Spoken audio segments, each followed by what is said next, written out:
Halo hai teman-teman, ada saya lagi sahabat kamu Aryan Surya dari Pagar Kehidupan. Apa kabar ya kamu? Semoga kamu masih dalam keadaan yang semangat ya. Gimana nggak semangat mas bro? Setiap hari gue dengerin Pagar Kehidupan, katanya gitu ya.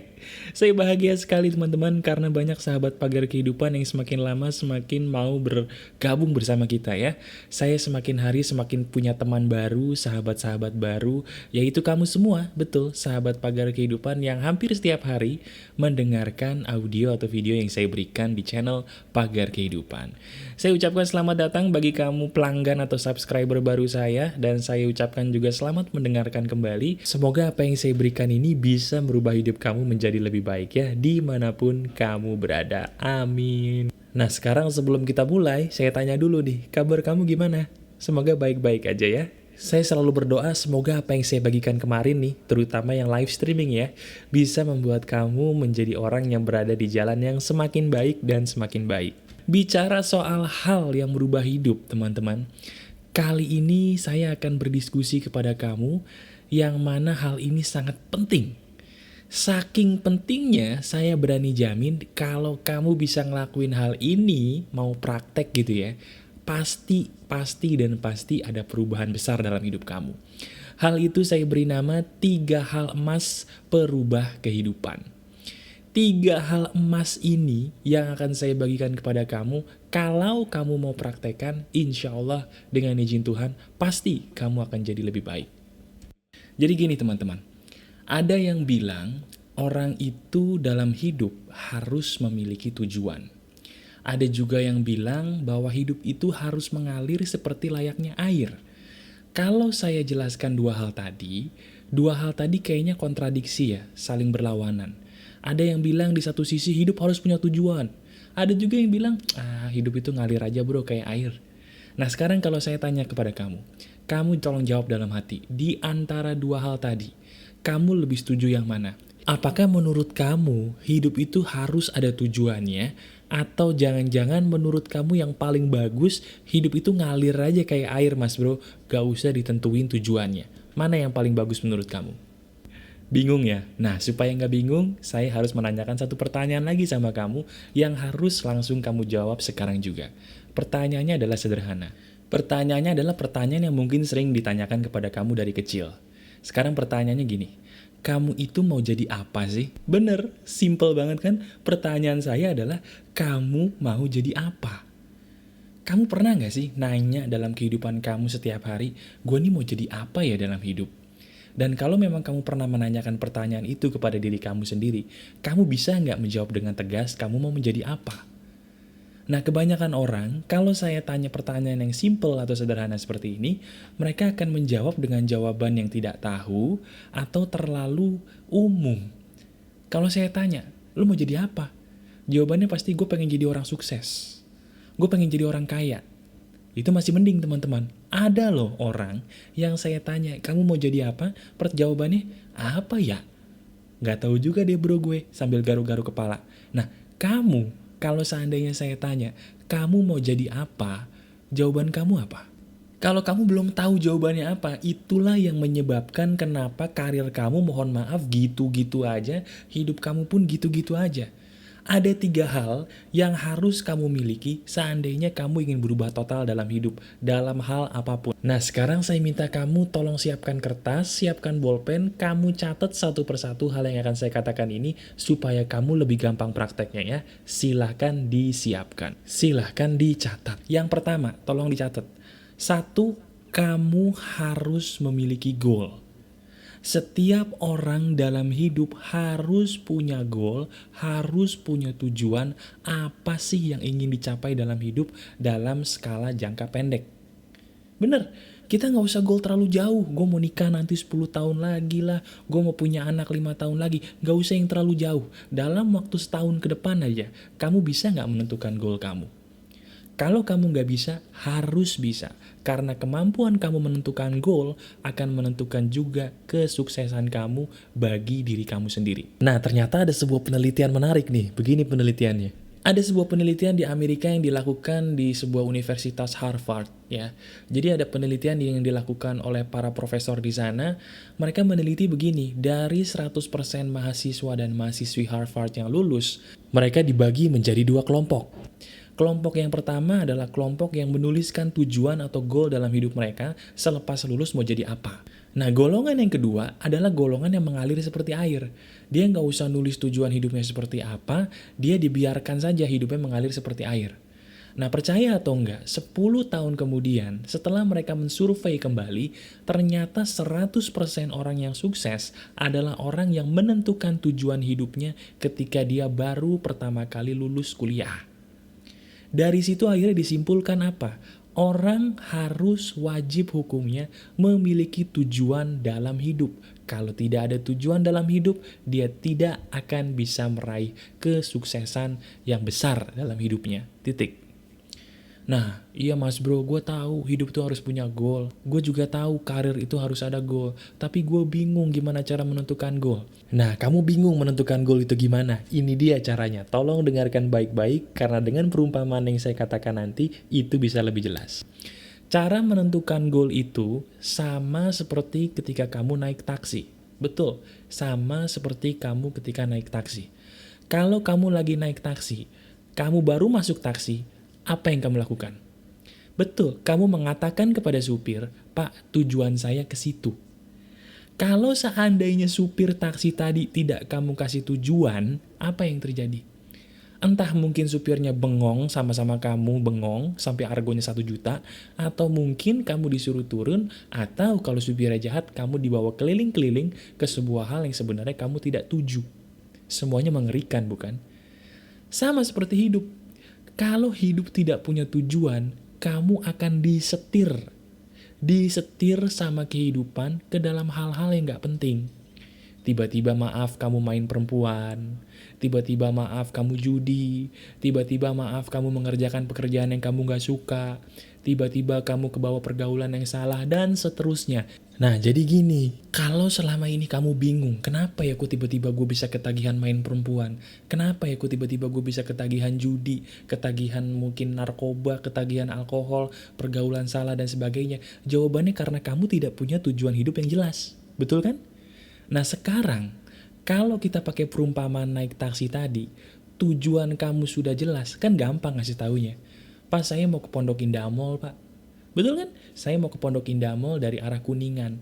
Nah, supirnya tahu bahwa oke, berarti kalau dia mau ke Pondok Indah Mall, saya bawa taksi saya ke Pondok Indah Mall. Jelas. Iya kan? Nah, itu baru menentukan tujuan. Sekarang kalau saya tanya, bisa nggak kamu menentukan tujuan hidup kamu apa? Masih belum jelas? Nggak apa-apa. Kamu dengerin aja saya lagi ya. Nah, setelah yang pertama, tadi kamu menentukan tujuan, yang kedua juga ada yang nggak kalah penting. Kalau seandainya kamu lagi naik taksi nih, kamu bayangin sekarang naik taksi. Kamu udah mengatakan kepada bapak supir tujuan kamu kemana. Nah, sekarang kamu tahu nggak caranya gimana supaya supir itu bisa melewati jalan yang paling tepat menuju tujuan yang kamu tuju? Kamu tahu caranya gimana? Betul. Kamu harus memberitahukan kepada supir spesifik. Kamu butuh sampai tujuan itu jam berapa. Contohnya, kamu ke bandara nih, sekarang jam 6 pagi. Kamu butuh sampai bandara jam 9. Kalau supirnya nggak dikasih tahu, dia bisa aja melewati jalan yang macet karena dia nggak tahu bahwa kamu buru-buru. Tapi kalau kamu spesifik, kamu kasih tahu, Pak, saya mau ke bandara, flight saya jam 9 pagi, sekarang jam 6. Supirnya pun, kalau supir baik, dia akan membawa kamu dengan jalan secepat-cepatnya menuju tujuan kamu supaya kamu sampai tepat waktu. Begitupun dalam hidup. Tujuan itu bukan hanya kamu sebutkan apa. Supaya tujuan itu menjadi lebih maut efeknya buat kamu, kamu juga harus menentukan kapan kamu mau tujuan ini terrealisasi. Ini yang kamu tidak tahu. Menentukan tujuan udah, tapi ketika ditanya kapan, kapan ya? Bingung. Kalau kamu bingung soal kapan, jangan salahin siapa-siapa kalau tujuan kamu pun gak tercapai. Karena kata kapan ini, itu maut. Ibarat kata kamu naik taksi tadi, kamu menentukan kapan harus sampai, itu pun menentukan jalan mana yang harus diambil sang supir menuju tujuan yang ingin kamu capai tadi.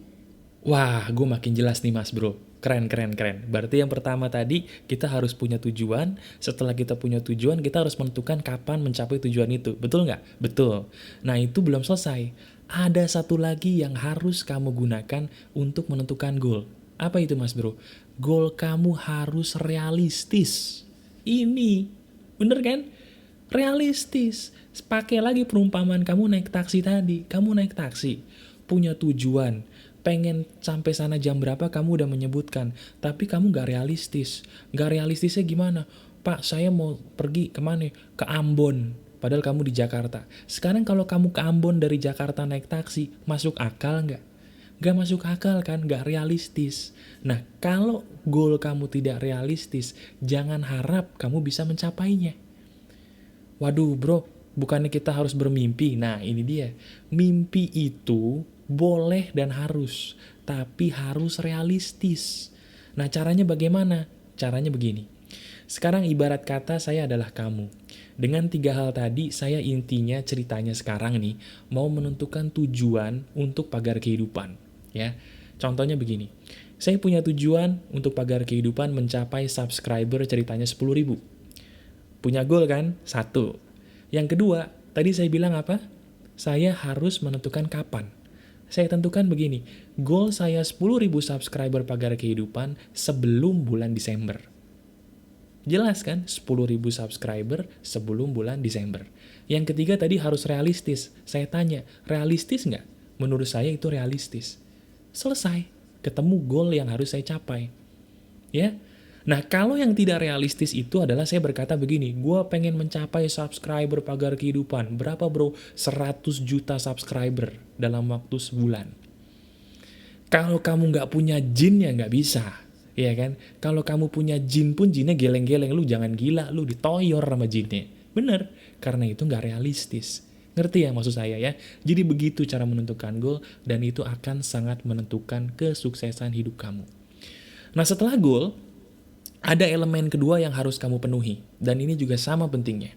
Elemen kedua itu adalah strategi. Masuk akal kan? Kamu sudah menentukan goal dengan jelas, sudah spesifik dan realistis. Tapi kamu tidak akan bisa mencapai goalnya kalau kamu tidak ada strategi yang jelas. Betul kan? Nah uniknya begini teman-teman. Otak kita nih sudah didesain oleh Tuhan yang Maha Besar itu jenius.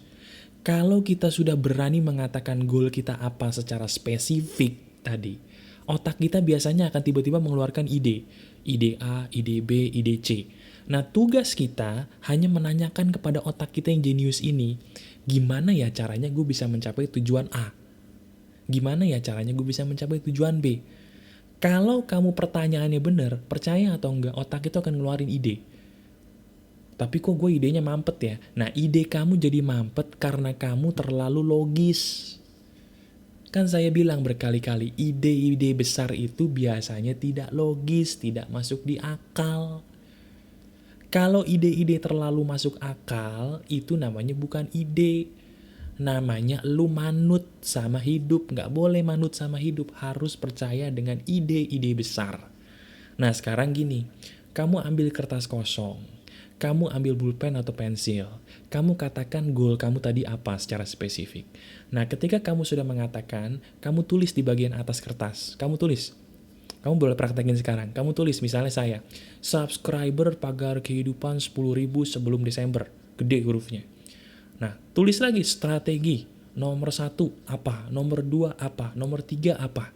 Nanti ketika kamu sudah ada ide, kamu catat. Nah, ide-ide itu percaya atau enggak yang akan membawa kamu kepada goal yang kamu mau. Lah, kok bisa gitu ya mas bro? Nah, sekarang gini. Kita pakai perumpamaan naik taksi tadi. Kalau supir taksinya udah kita kasih tahu tujuannya kemana, harus sampai jam berapa, kira-kira supirnya bisa tahu nggak kira-kira lewat jalan mana yang bagus? Tahu kan? Kalau kamu ngasih tujuannya spesifik kepada supir taksi yang pintar itu akan ngasih tahu kamu jalan mana yang pantas untuk dilewati, sesuai dengan kapan dan kemana kamu mau menuju. Itulah pentingnya goal.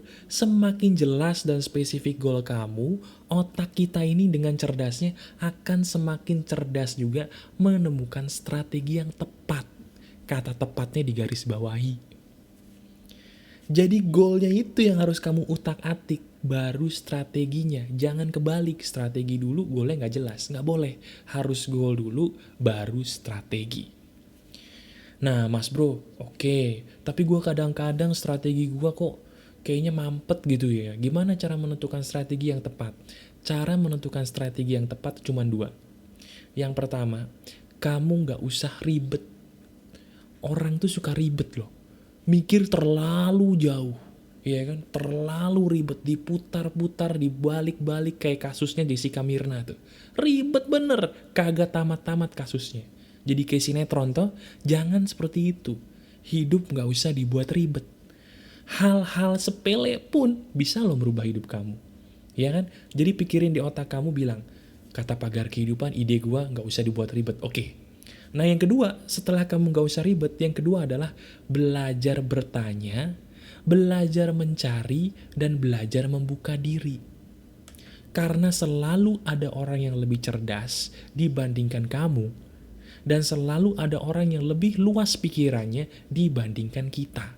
Kamu harus selalu mau bertanya, mencari, dan membuka diri untuk ide-ide baru menuju goal yang kamu tuju tadi. Simpel kan? Bener. Kamu bisa baca-baca buku, ikut seminar, ngobrol sama orang-orang yang lebih pinter. Kamu buka diri kamu untuk ide-ide baru. Intinya membuka diri ide-ide baru. Nah, itu doang kan caranya? Emang gitu doang mas bro? Bukan, masih kurang satu lagi. Kamu udah punya goal, alhamdulillah. Kamu udah punya strategi, alhamdulillah. Ada satu hal lagi, yang kalau kamu tidak lakukan ini, percuma goal kamu, percuma strategi kamu. Hal itu adalah apa? Hal itu adalah disiplin. Betul, disiplin. Ini yang membedakan antara orang yang berhasil dan orang yang akhirnya menjadi pecundang. Kenapa saya sebut pecundang? Karena pecundang itu rata-rata mereka kalah dengan diri mereka sendiri. Sekarang saya tanya sama kamu pernah nggak punya ide besar, punya impian besar, tapi kamu tidak berani mewujudkannya hanya karena satu hal yang disebut kamu takut? Pernah? Pernah kan? Nah itu namanya kamu tidak disiplin untuk memenuhi apa yang kamu mau. Itu berbahaya. Nah emang secara teori mah disiplin kayaknya gampang mas bro ngomongnya, tapi prakteknya susah lagi. Ada nggak sih triknya gimana supaya kita bisa disiplin? Caranya gampang. Tolong kamu catat ya. Cara menjadi disiplin itu sebenarnya cuma dua.